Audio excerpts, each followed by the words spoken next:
ज्ञान पिपासू लोक उत्तम श्रेणीमध्ये। महाराज आजही असे लोक आहेत की जे चांगल्याच वक्त्यांचे कीर्तन श्रवण करतात, जे ज्ञान पिपासू आहे, ज्यांना साधकांचे कीर्तन ऐकायला आजही बरं वाटतं। गाव नाही गाव, तालुका नाही तालुका, जिल्हा सोडून जातात। जर एखाद्या चांगल्या कीर्तनकाराचं कीर्तन असेल तर ते तिथं जातात। महाराज ज्ञान पिपासू लोक अजूनही कमी नाही, काय करत नाही हो ज्ञानासाठी ज्ञान पिपासू लोक। ऐका ओवी सांगतो माऊली ज्ञानोबरांची। जया ज्ञानाला गे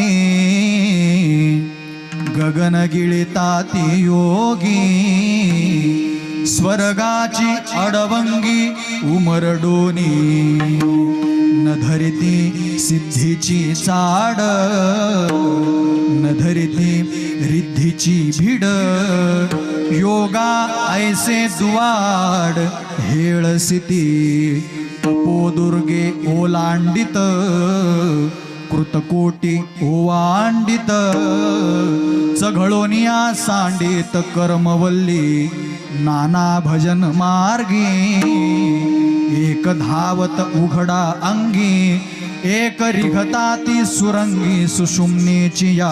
अवघड ओव्या झाल्या सोप्या सांगतो, ज्ञान पैगा बरवे, जरी मनी आथी आणावे, तरी संताया भाजावे, आपलं भजावे सर्वस्वे। हा आहे ना, संताला भाजणारे काय कमी नाही ना महाराज। संताया भजावे सर्वस्वेसी, तनु मनुजीवे चरणासी लागावे, अगरवता करावे दास्य सकळ, मग अपेक्षित जे आपुले। अनेक विध सायास करतात, पण कशा करता हो?